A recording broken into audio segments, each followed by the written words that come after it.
తెలంగాణ రాష్ట్రం జోగులాంబ గద్వాల జిల్లా ఈరోజు గద్వాల పట్టణ కేంద్రంలో గద్వాల టౌన్ పోలీస్ స్టేషన్ నందు డీఎస్పీ మొగలయ్య ఆధ్వర్యంలో విలేకరుల సమావేశం ఏర్పాటు చేయడం జరిగింది.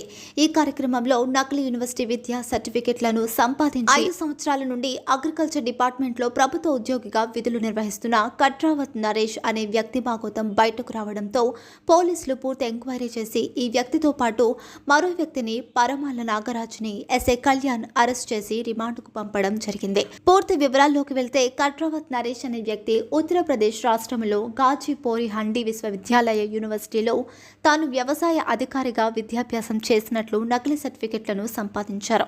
దానికి సహకారం అందించిన వ్యక్తి పరమాల నాగరాజ్ అనే ఇతను కలిసి నకిలీ సర్టిఫికెట్ల ద్వారా ప్రభుత్వ ఉద్యోగం సంపాదించి 5 సంవత్సరాలుగా ఉద్యోగం చేస్తూ పోలీసులకు దొరికిపోవడం జరిగింది. నాగరాజు ఎంట్రన్స్ అటెంప్ట్ చేసిండు, ఫేక్ సర్టిఫికేట్ అంటే బట్ జాబ్ రాలేదు. బట్ ఇందులో కీలకంగా ఏంటంటే నాగరాజు మీడియేషన్ చేసి ఆన్ కమిషన్ బేసిస్లో మిగతా వాళ్ళకు కూడా సర్టిఫికేట్ ఇప్పించడం జరిగింది. దాన్ని బేస్ చేసుకుని ప్రైవేట్ ప్రూవ్ అయింది కాబట్టి నాగరాజు ఎక్కడ చెప్తాను ప్రాపర్ అచ్చంపేట నియోజకవర్గం లింగాల